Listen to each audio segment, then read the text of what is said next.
I wanted to briefly touch on 3 topics. First, STEM education, which I think you have now gathered is an extremely high priority of this committee.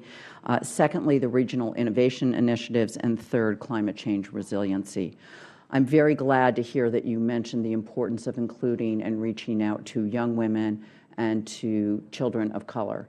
We cannot be competitive in the 21st century, globally competitive, if we are leaving 60% of our workforce out of the STEM fields. So if you can elaborate on that aspect of how exactly you plan to do that, I would also recommend to you and ask you how you are reaching out to local stakeholders. I come from Connecticut. We have local companies like Stanley Black & Decker who are partnering with places like the Connecticut Science Center, as well as our local community colleges like Naugatuck Valley Community Colleges.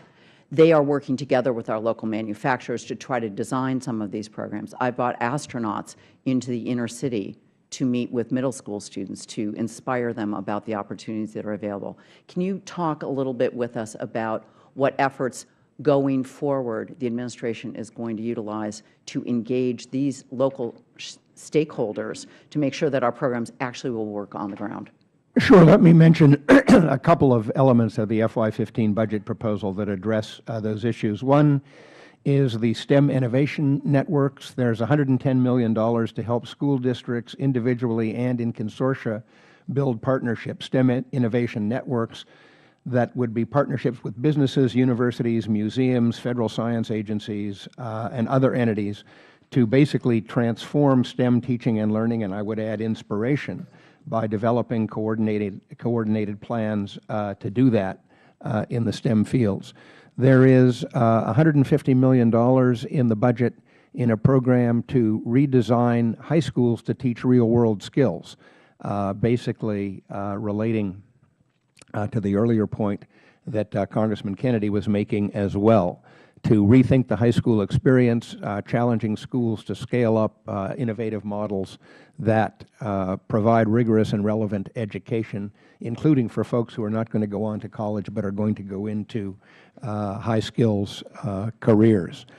The network of manufacturing innovation institutes will also be obviously a regionally focused set of efforts to link up schools, universities, national labs, businesses to the ends that you're discussing. That's a perfect point to segue to the regional innovation centers. I'm strongly supportive of the efforts to expand those centers. I think they are going to be critically important to have the sort of innovation and linkage we need from basic research in our high-tech research universities, places like UConn, whose medical center is in my district, Yale, which is right nearby, with our local communities, community colleges, high schools, elementary schools as well, and our manufacturers. So strongly supportive of efforts to expand those efforts. And right. One thing I would like to flag that we've learned, since this is a real passion of mine and very important to my district, it is going to be really important to engage the private sector in providing internship possibilities for students. Many of the, and this goes back to the inner cities in part, and to girls. They need to have the opportunity to work and see in environments where they're actually doing this during the summer, in a workplace setting where they understand the soft side skills as well as the culture, and that is critically important to inspire them and encourage them to pursue these fields, which are often very tough. So just want to make a plug for that.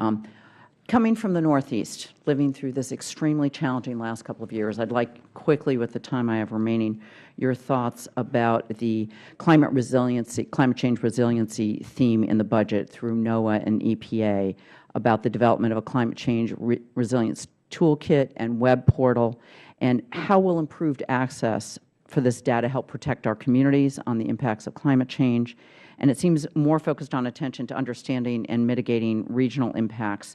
And can you sort of describe the reason to take that approach?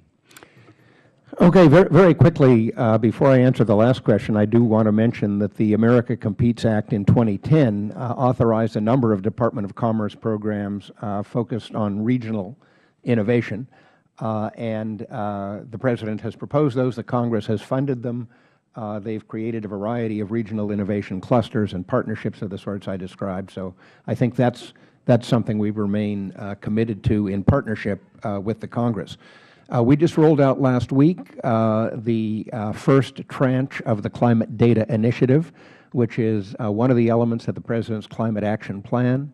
That Climate Data Initiative is being led by NOAA and NASA, but has participation from a wide variety of other departments and agencies. The aim of it is to provide data that is transparent and informative and rigorous, that local and regional decision makers, communities, businesses, farmers, fishermen, individual citizens can use to better anticipate what climate change will be doing in their regions or their localities, and to be better able to take steps to prepare for it and to minimize the damages that result from it. The first focus of the Climate Data Initiative is on sea level rise and coastal flooding.